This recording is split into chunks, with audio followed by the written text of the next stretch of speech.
YouTube, what's happening? It is Tuesday, June 18th. There is a full slate of baseball to talk about today, but first, drop a like, subscribe if you haven't, because we are making money around here. Yesterday, 9 and 5, 6 units back in the bankroll, 24 units in the past week, 54 units in the past 30 days. If you've been following me for any amount of time, I know you're up money because I'm up money, as you can see. So the goal is all of us to be up. We all should be green. We don't want to see red. Red is an ugly color. We like green around here. Just a little recap yesterday. I only missed 5 things. Colorado money line, that was on me. That was just, the number said it. Atlanta 1.5. They got the money line. They didn't get the 1.5. And then the 3 striker problem. I took Freed strikeouts, Skeens, and Gray. Those 3 strikeouts all sold. Outside of everything hit, including the money line parlay, which around here, a money line parlay is a parlay of nothing but favorites. We don't put underdogs in money line parlay. We don't put every game in there. I literally had 4 teams in there. I had Philly, Pitt, Atlanta, and St. Louis, and it was a sweat, especially with St. Louis going to extras. So overall, great day. Drop a sub if you're not subbed. We got 15 games. Let's jump into that first one. All right, first game, we got the Cardinals and the Marlins. We got Lance Lynn with a 3.75 up against Munoz with a 4.56. Looking at the odds, we see St. Louis is pretty much favored across the board. 8s, 8.5s. We got some options out there depending which way you want to lean. And on the data, we see St. Louis 2-game winning streak, Miami 6-game losing streak. 60.6 on the Nerfy, not good enough to talk about. 3.3 with a 211 average for St. Louis in their last 3 is not good. That's 24th in both categories. Miami 28th for 2.3 runs and only batting 190. They're both struggling when it comes to hitting the ball. 8.3 strikeouts to 10 strikeouts here, so no real advantages across the board anywhere here. Let's see if the pitching has any. We got Lance Lynn, who is personally on my do not bet list. I have a bet. Everyone has it. You have certain pitchers that you refuse to bet on or against anything. He's one of them, just heads up. So he's got a 3.75. He's doing better this year. I'll give him credit. He's doing better. But overall, don't touch him. 1.39 whip. You see his last few games. He has not faced Miami recently, but still gave up 3, 4. I mean, he's only pitching 4 innings. I mean, come on. So that's your numbers. You see what he has here. Looking at Munoz over here, 4.56 with a 1.17. He's only pitched 4 games in the past 2 months anyways, but he had a great game against the Mets. Only gave 1 hit over 6, 4, 6, 1. It's hard to tell in this one. He had a great game. Lance Lynn's pitching better. The odds are 8, 8.5, so it's telling you probably leaning towards the under, but you want me to bet a under with Lance Lynn pitching? Nah, can't do it. Not me. So overall, with the odds here and the data like it is, everything seems to be equal. Pitching, I would say, is almost equal here. To me, this entire game is going to be a pass. Next game. All right, next up, we got the Mariners and the Guardians. We got Miller with a 3.48, with McKenzie with a 4.10. Looking at the odds, we see it's a slight favor for Cleveland across the board. 8s. There's 1.8 out there, mostly 8.5s out there for the total. Looking at the data, we see Seattle's on a 3-game winning streak. Cleveland's on a 2-game losing streak. 51.2 Nerfy, not what we're talking about. Seattle 10th place for 5 runs a game in their last 3 games. Meanwhile, Cleveland's struggling at 3 runs a game for 26. But oddly enough, the batting averages are different. 231 for 20th for Seattle. Meanwhile, Cleveland's batting 288 for 11th, but yet they can't get dudes across home plate. That doesn't make sense. That's odd. 10.7 strikeouts because that's what Seattle does. If Maryland does crab cakes in football, Seattle does strikeouts. That's what they do this year. They lead the league in strikeouts. So if 4.7 for Cleveland, they're 2nd place. They ain't striking out much. So we are going to look at McKenzie's strikeouts against Seattle. Pretty much any pitcher against Seattle, we're going to look at their strikeouts because Seattle's going to be in the bottom 2 or 3 the entire season, it looks like at this point. So looking at the pitching, Miller's going out there for Seattle with a 3.48 with a 0.98 whip. You can see recently has not faced Cleveland recently this year. Had a great game against the White Sox of all teams and got destroyed against Kansas City. So, I mean, what you gonna do? So against LA, 3 hits over 6. So he's up and down. He's a roller coaster. 2, 5, 4 back in May. But once you get into May, I really start not to care as much. I want to know what you did lately. So what have you done for me lately? So McKenzie, on the other hand, gave up 2 to Cincy. Also got robbed by Casey because this was the time a couple weeks ago where KC was #1 in offense, so they were killing everybody they played. Outside of that, we're looking at his strikeouts too. 4, 7 against KC is actually kind of impressive. 9 against Colorado, not that much. 5 against the Mets, 5 against the Twins, and 5 against the White Sox. Yeah, if they give me a 4.5, sure, I'll take that prop. But anything higher than 5.5, I think I'm going to pass on that because we're not trying to throw away money here. So if it's out there, I'll grab it. So if I can find it, and I'm sure I could. So looking at this, looking at these two games, we see the data here. We see Seattle's better in runs, Cleveland's better in batting. Pitching, I would say between these two, I mean,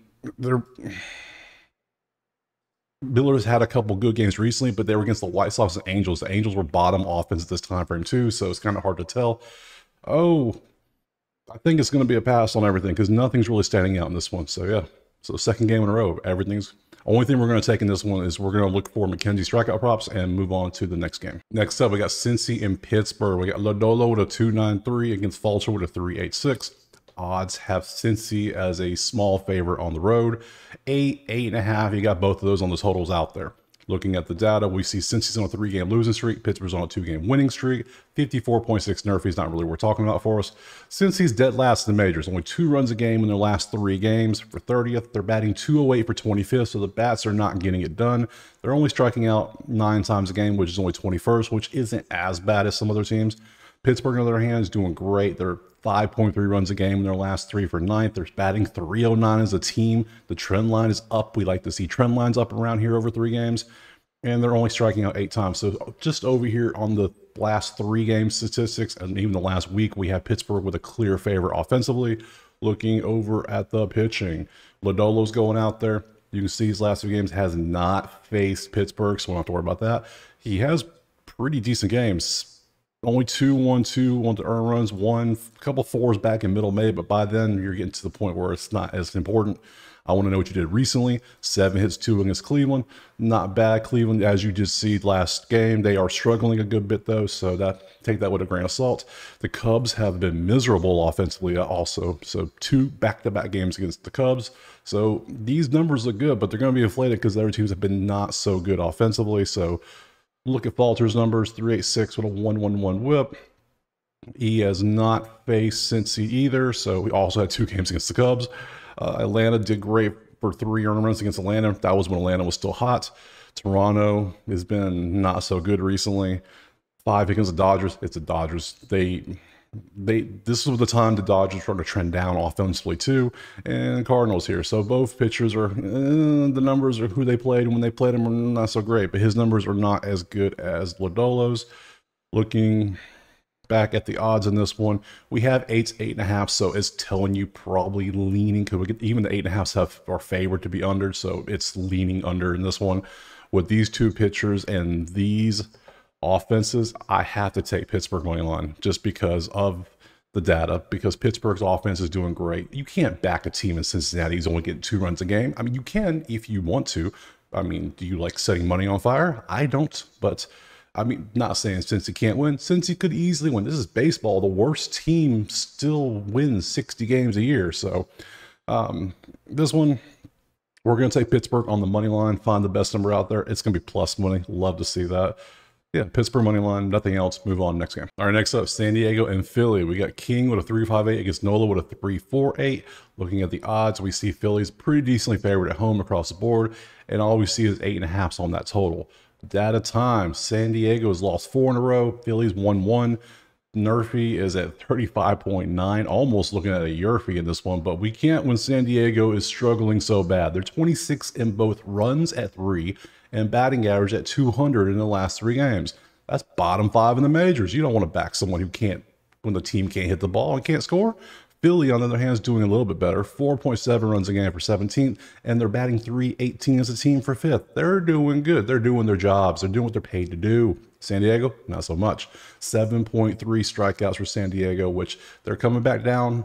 You're going to see San Diego come down back to that 1 to 3 range. That's where they'd like to be because they're the most disciplined team in the league. That's what they do. Philly, 8.3 strikeouts, middle of the pack. That's where they usually tend to be. So we still have clear advantage Philadelphia in this one on the odds. Looking at the pitchers, we got King going out there with a 3.58 with a 1.23.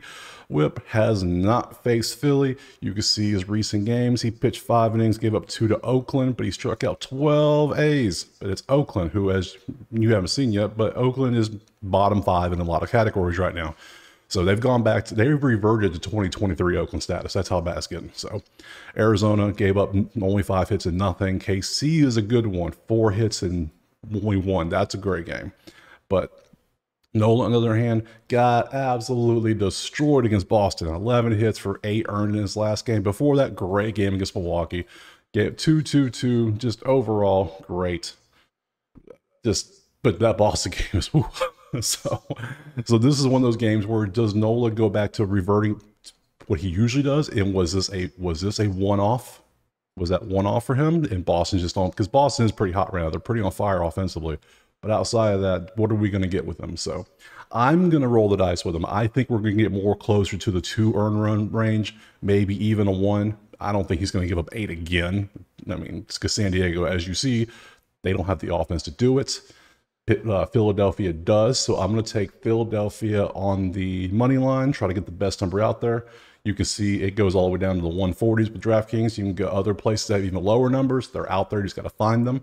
So I'm going to take Philly on the money line in this one and move on to the next game. Next up, Arizona and Washington. Ciccone with a 6.7 and Irving with a 3.0 ERA. Looking at the odds, we see it's damn near a pick 'em. Pick a side. You can get numbers either way. Total is 8.5 with a bunch of 9s out there. Looking at the data, we see Arizona's a 1-game winner. Washington's on a 3-game winner. 56.1 Nerfy, not what we're talking about. Arizona, 7 runs a game for 5th. Washington, 5 runs a game for 10th. So both teams top 10 in runs. Arizona's batting 296 for 8th. Washington, 323 for 4th. And all this is in the last 3 games. So both bats are on fire for both these teams. 7 strikeouts versus 3.7 is the lowest number I've seen this year from any team, including San Diego. So Washington is just not striking out at all to anybody in the last 3 games. So Washington has become the most disciplined team in the league recently. That's a weird thing to say. So overall, you can see the bats are doing great. Let's see how the pitchers are doing here. We'll start with Ciccone over here with a 6.7 with a 1.29. We see has not faced Washington. You can see last game got absolutely beat up against the Angels of all teams. 10 hits and 7 earned. San Diego got 7 hits and 3 earned. The Mets, this was before the Mets had their grimace milkshake run going on. So the Mets were on a little bit of a losing streak before this, I believe. So 5 hits and 1 earned run, so pretty good game. Before that, you start getting the Dodgers, he gave up 6, and then 6 to Cincy. So he's going to probably give up runs. That's what he does. Statistically, that's what you see. He's more inclined to give up runs than not. So looking at Jake Irvin, his counterpart, 3 with a 104, much better numbers. Against Detroit, had 6 with 1 earned run. Atlanta, 6 with nothing. Cleveland, 5 with 2. This is when Cleveland was, I believe, in the top 2 or 3 in batting average. So you can see he's been pitching way better. So we got the clear advantages going to Irvin in this one. So back to the data, we see Washington has the advantage pitching. Offensively, Arizona has a slight advantage.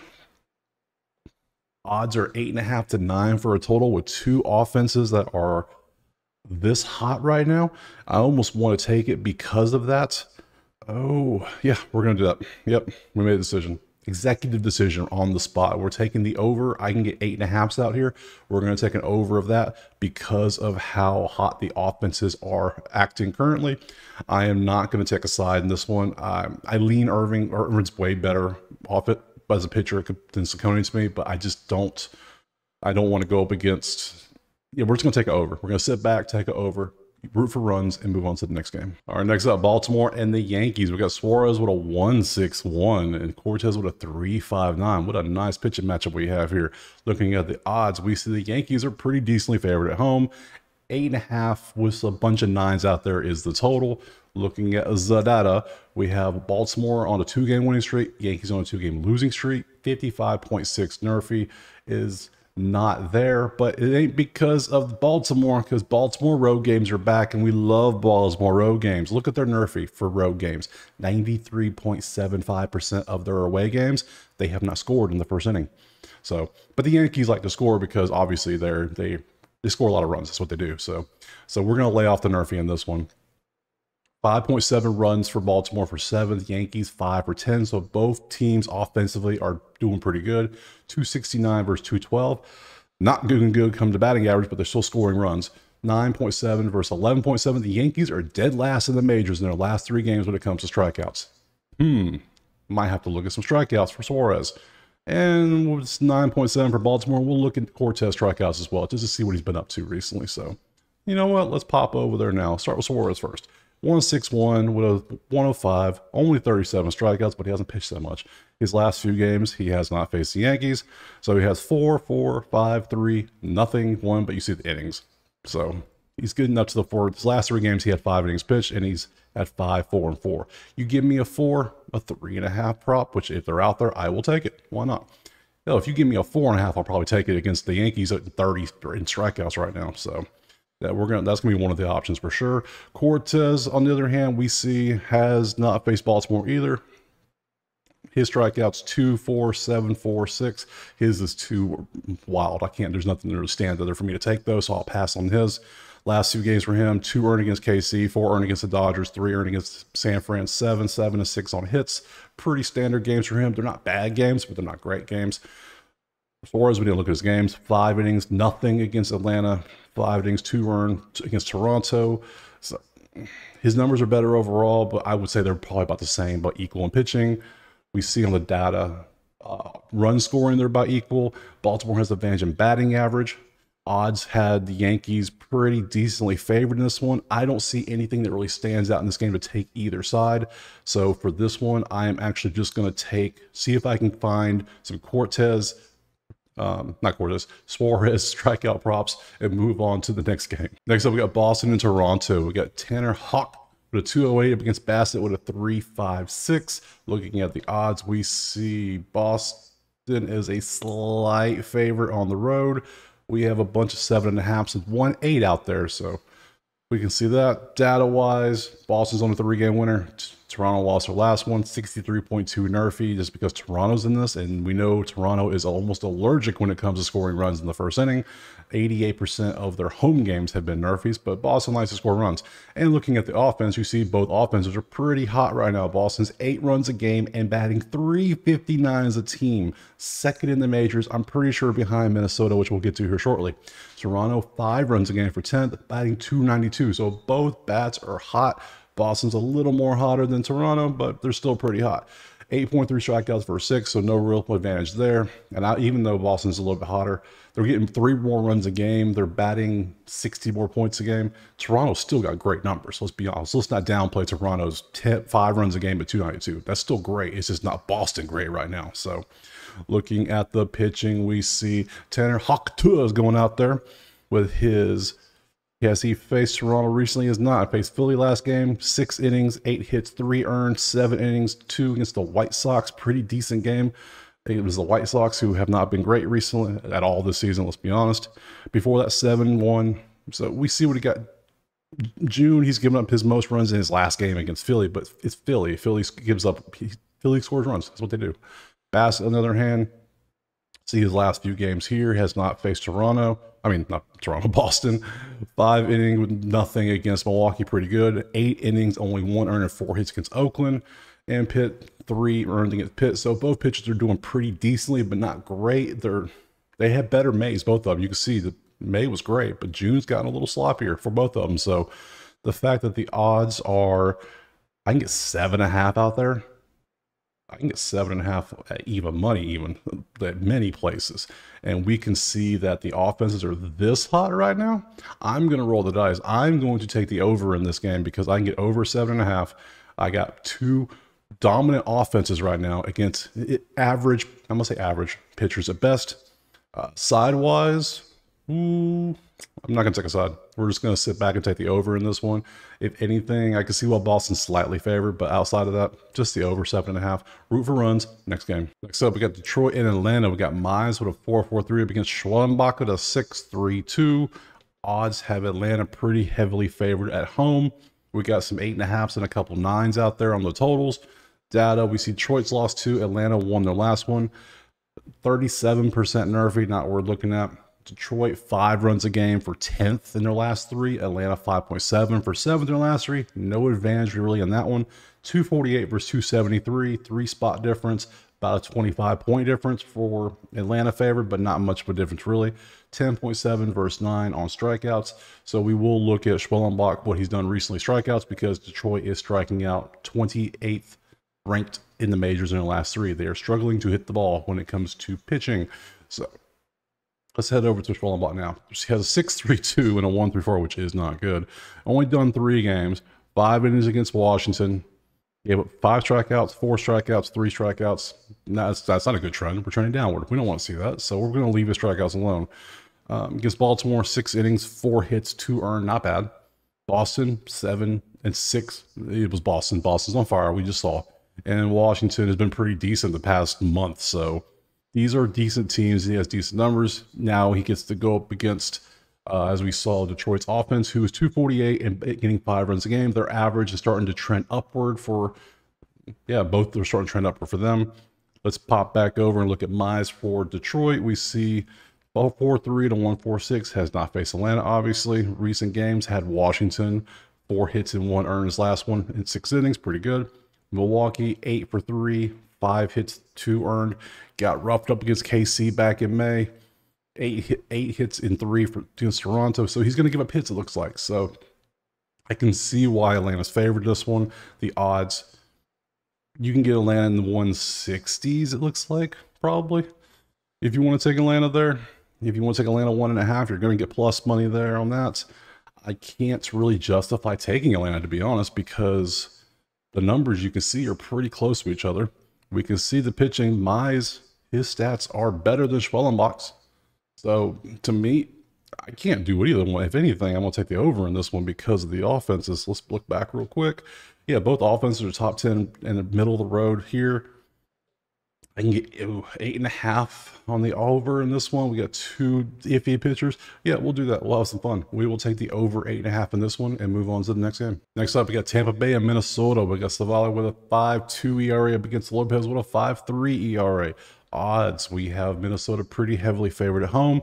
8.5. Pick your poison out there for the over-under.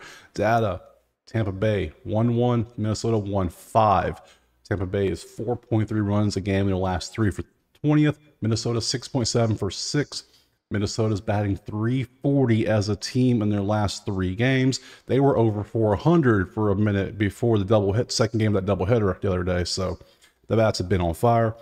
239 for Tampa for 18th, 10.3 strikeouts for Tampa Bay, and only 5 for Minnesota. So Minnesota has clear advantages offensively. Tampa Bay, they're striking out a good bit. We will look at some Lopez K's just to see what he's been up to. Let's pop over to pitching now. We see, we'll start with Lopez. 5.3 ERA with a 1.21. Strikeout wise, 5.4, 6.6, 5.3. He's, if I can get a 4.5 out there, sure. But outside of that, I'm gonna pass.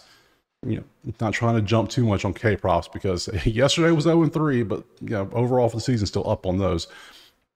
For the games that he has faced, he has obviously not faced Tampa Bay yet. 5 or 2 for 5 innings pitched, 5 hits, 2 earned runs, 4 innings, 4 hits, 7 earned against the Yankees. The Yankees roughed him up pretty good. Texas roughed him up pretty good. Washington roughed him up pretty good. That's not good. So you got 3 of your last 5 starts have roughed you up good. Now you're facing Tampa, who's middle of the road offensively, but that means they're still probably going to get some offense out of you. Looking at your counterpart in Savali over here, he got great game against the Cubs, but the Cubs, I believe, last week were in the bottom 2 or 3 in batting average when he faced them, so that makes sense while this is here. Baltimore got him for 4 on 7 hits, but he still has better numbers overall. So Tampa has better pitching overall in this one for sure. We see in the odds, Minnesota's pretty heavily favored, but the data leans Minnesota heavily offensively.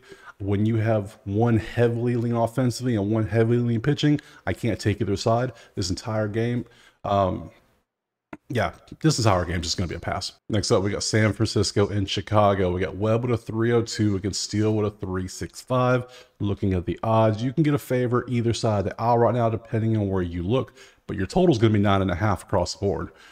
Data, San Francisco's 1-2, Chicago's lost 2. Nerfies 66.6. We have a team in San Fran whose offense is on fire. We don't look at Nerfies when offenses are on fire.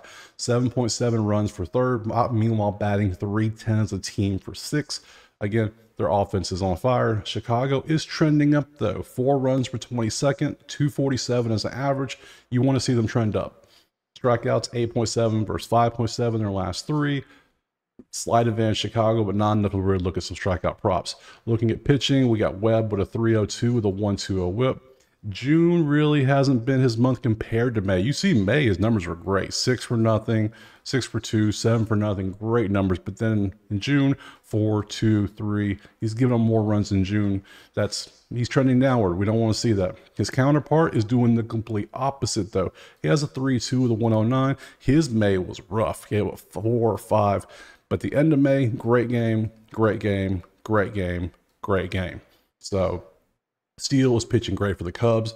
Webb is starting to trend back a little bit. Based on the statistics alone, I would say Steele is right now the better pitcher. Looking at the odds, we see why it's a pick 'em. Looking at the data, you can see San Fran has the advantage. When we have the advantage for one team offensively, but the pitching matches are both pretty good, even with lean Steele in this one, this makes me want to pass the entire game. So that's what I'm going to do. Pass on this game, move on to the next. Next up, we got the Mets and the Rangers. We got Severino with a 3-1-2 against Lorenzo with a 2-8-6. Odds is pick 'em. Everywhere you look, it's a pick 'em. 8, 8.5 is your numbers for your totals. You got us a little bit of options there. Data, Mets have won 6. They haven't lost since the Grimace promotion, apparently. And Texas has lost 4. Nerfy, 44.4, not good enough. Mets offense has been en fuego. 10 runs a game in their last 3 for first. Batting .393 as a team. They are crushing it right now. And when you're doing that good, who cares how much you're striking out? 8.3, doesn't matter. Next, Texas. 2.3 runs a game for 28th. That is a 7.7 run difference. And they're batting .177 for 29th. That is a, I believe, quick math, 215 point differential on batting average. You ain't going to win many games with that kind of disadvantage. And 8.7 strikeouts. So we have an absolute monumental advantage for New York when it comes to offense right now. I don't even care who's pitching, but we're going to look anyways. Lorenzen's going out there for Texas. 2-8-6 with a 1-1-8. His last 2 games, he has not faced the Mets. He faced the Dodgers. 7 innings, only gave up 1. San Fran got 2. Nothing against Miami. 1 against Minnesota. Minnesota was not on fire yet. This is when Minnesota was about average. So these are not bad numbers. But you're facing the Mets who are on fire. So have fun with that. Severino, on the other hand, 3-1-2, the 1-1-8. You can see his most recent games has not faced Texas. 7 for 1, 7 for 1. Got a little roughed up to Arizona. 2 for 1 against San Fran. Got roughed up against Miami, but got him back the second time. So we can see both pitchers pretty good numbers, but it doesn't matter. When you look at the data, the Mets are on fire. When we have this type of discrepancy and I'm getting odds like this screams that Texas is going to win. It just does, because the Vegas people, the odds makers, they know things that we don't know, obviously. That's why they have those big ass shiny towers everywhere across anywhere there's casinos. That's why they have them. But for me, I like stats. I bet on stats, and when stats tell me this, I bet on the team with the stats. So I'm taking the Mets. I'm taking the Mets on the money line, and I'm going to roll the dice. Don't you do it. I'm going to do it. I'm going to take the Mets on the run line too, just because of the data. Show me Lorenzen can shut down the Mets. Show me he can do it. If he can do it, I will applaud. But until then, I can't buy it. I can't believe it. So I'm going to take the Mets money line. That's pick 'em apparently. And the run line at plus 150. Yeah, I'm going to take that. And we're going to move on to the next game. All right, next up, we got Houston and the White Sox. We got Valdez with a 3.99 up against Cannon with a 4.56. The odds have Houston as an over 200 favorite almost anywhere you look. 8.5 is your total across the board. The data, on the other hand, tells a different story. Houston's won their last game. Chicago lost their last one. 60.9% Nerfy, not worth taking. The runs, 4.3 for Houston for 20th. It's 5 runs for Chicago for 10th. So we have an advantage Chicago in runs, slightly. Batting average, 231 for Houston, their last 3 for 20th. Chicago, 284 for 12th. Chicago's trending up offensively. Houston's trending down offensively, yet Houston's minus 200. 5.3 versus 9.7 strikeouts. We could look at some Valdez strikeout props. But let's look at the pitching and see why is Houston minus 200. Cannon's going out there for the White Sox with a 4.56, with a 1.35. Has not faced Houston, but May was rough. His first, gave up 6 to Minnesota, gave up 4 to Tampa Bay.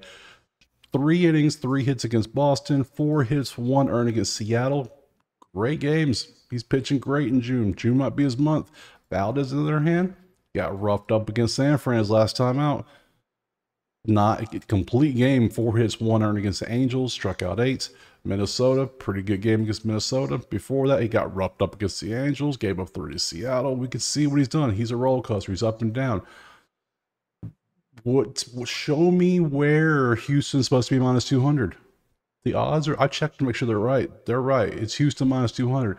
This is one of those clear examples. We had this about a week and a half ago. It was the White Sox of all teams against Seattle. And I said, White Sox have the stats. White Sox have a close enough advantage in pitching. I'm taking White Sox on the money line. And what happened? The White Sox won the game. It wasn't extras. It wasn't 10, but they won 3-2. And they won. So this is one of those clear setups too. You can see Chicago's offense is doing better than Houston, and everyone's going to see Valdez, and they know his name. That's what they're looking at. They know the name on the chest. They know Chicago's only won 19 games. They're thinking these things, but then they don't know who Cannon is, and they don't know that he did great against Seattle and Boston. I'm going to roll the dice. The stats are here. I'm going to go with them. I'm going to get what, plus 184 if FanDuel's the best number. There's better out there probably. Yeah, I'm going to roll it. I'm going to do it. I'm going to put 1 unit on the White Sox to win a baseball game in June of 2024. So money line Chicago. Move on to the next game. Our next up, we got LA and Colorado. We got Buehler with a 4.64 against Gomber with a 4.26. Looking at the odds, again, LA is pretty decently favored on the road. Total is 11. We got 10.5, 11.5. We got a bunch of options out there on the totals. Data, Dodgers won the last 2. Colorado's lost their last 2. I said yesterday I took the odds because I took Colorado money line because the stats and the pitching matchup was close enough to equal. Today, the Dodgers have bounced back a little bit offensively. 4.7 for 17th. They're trending up. They're batting 253 for 15th. Colorado 7.7 for and 290. So they're both still top 10 in offense for Colorado. They're still trending up a little bit, but not as much as the Dodgers. 7 strikeouts versus 8 strikeouts. So still a slight advantage Colorado statistically. Doesn't always mean you're going to win. Obviously, as yesterday showed. Today, Buehler's going out there. He has faced Colorado recently and didn't do all that great. Gave up 6 hits, 3 earned, a home run, 4 walks, and 7 strikeouts. He was all over the place, good and bad in this game. Since then, faced Pitt, gave up 3 on 6 hits, and Texas got 2 on 7 hits. So we got a pitcher who has seen this team and what happens when the batter and pitcher meet again. Typically, the team that hits is going to have a slight advantage because they already know the pitcher's motion, their stuff, what they're going to do, what to look for. So I would still give Colorado an advantage. Looking at his counterpart for Colorado, 4.26 and a 1.34, has faced the Dodgers. Also gave up some stuff, 5 hits, 3 earned, 2 home runs. Since then, Minnesota actually destroyed him for 8 runs and 4 runs against St. Louis. So looks like both pitchers are probably going to give up some runs today. Hence the over-under being 11.5. But I see 10.5 out there. And looking at the data, we see Colorado's offense is good. LA's offense is all trending up. We have 2 pitchers giving up runs. We have numbers all over the place. I'm not going to take a side. I'm not doing that today. Not 2 games in a row. But I will take it over. 10.5 is what I'm seeing. If I can see it here, I can see it other places. So I'm going to say over 10.5 and move on to the next game. Next up, Milwaukee and LA. We got Myers with a 3.76 against Canning with a 4.76. Odds have Milwaukee again as a pretty decent favorite on the road, 8.5. And there's a 9 out there for the totals if you want to look at that. Data, they both played each other yesterday, hence their win losses. 56.8 Murphy, pass on that. Milwaukee is struggling offensively. 3.7 runs while only batting 189 in their last 3. Angels slightly better, 5 runs while batting 223 in their last 3. 7.3 versus 7.7, not much in the strikeout we'll talk about. Looking at the pitching, Canning 4.76 with a 1.33, has not faced Milwaukee recently. You can see last few games have been, he gives up some runs. Gave up 6 innings for 4 against Arizona, 3 to Houston, only 1 to Seattle, 3 to New York, but gave up 9 hits. So he's going to probably give up a couple runs, what we're seeing. Myers, on the other hand, 3.76 at a 1.16. Looking at his game log, you can see has not faced the Angels. So 6 innings, only 1 in Toronto, 8 one-hit gem against Detroit, and got rocked a little bit against the White Sox of all teams in this one. So he is all over the place. You don't know what you're going to get with him. So Looking back at the data, we have a slight advantage LA in runs, but both teams are struggling batting average wise. Pitchers both have pitched pretty decently here recently. With the odds being the way they are, I can't take a side in this one today. I can't even take a total in this one. So this entire game is just going to end up being a pass. Next game. Last game, we got the Royals and Athletics. We got Marshall at 3.63 against Harris with a 2.49. Looking at the odds, we see KC slightly favored on the road. 7.5 is your total with a bunch of 8s out there. Data, 67.7 Nerfy. Not good enough to really take in this one.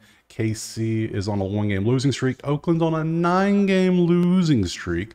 3.3 runs per 24th for KC while only batting 163. The Royals have fell off a cliff when it comes to batting average. They're batting last. 7.7 strikeouts. Oakland is getting 4.7 runs for 17th. They're batting 236 for 19th, and they're getting 9 strikeouts. They're getting better on the strikeouts. What we see here is, believe it or not, an advantage Oakland in batting. Who'd have thunk it? We have that here. On the pitching side, we'll see if we get something matched up with. We got Marshall at 3.63 with a 1.09. Has not faced Oakland recently. Last 2 games, 7-inning gem against the Yankees in this one. 5 innings, 4 earned against Seattle, 5 earned against San Diego, 5 earned against Minnesota. So he gave a bunch of runs and then showed up for New York. He's like, not the Yankees, not today. I'm going to shut them down. And he did. Outside that, his counterpart, Harris, 2.49 with a 1.11. Has not faced Kansas City, so we don't have any data there. 5 innings with 2 earned, 6 with nothing against Toronto. He hasn't, his first game was his worst game against Texas, but outside that, nothing in 3 innings, 1 earned in 5, nothing in 6 innings, 2 earned in 5. Pretty good numbers. So overall, we're seeing, I would give Oakland the advantage in pitching, believe it or not. Even though Marsh had a gem against the Yankees, he's been not great before then. So Harris has multiple games and pitching pretty great. So we have advantage of Oakland in pitching. We have advantage Oakland in batting. And we have odds favoring KC. And I think this is one of those clear examples where they're looking at names on jerseys. They're seeing KC, they're seeing Oakland. They think Oakland, oh, it's Oakland. They're not that good. I'm going to bet KC. That's what people are going to do. I'm not going to do that. I'm going to actually bet Oakland today. Ooh, I bet the White Sox, and now I'm taking Oakland. I might just put them in a 2-game parlay for fun, just because. Why not? So we're going to take Oakland on the money line. We're not going to take anything else, and that's it. All right, all the games have been broken down. As you see, all the picks. There's a bunch of totals today. I had almost no totals yesterday, but we have some more today. And I have the White Sox and the A's money line picks in this one. That's going to be wild if they both hit. So either way, there will be one money line parlay. It is just the favorites. You look at the games, anyone who's a pure favorite. I'm not talking like minus 110. I'm talking like actual like minus 140 and higher. Those go in there combined for 1 unit.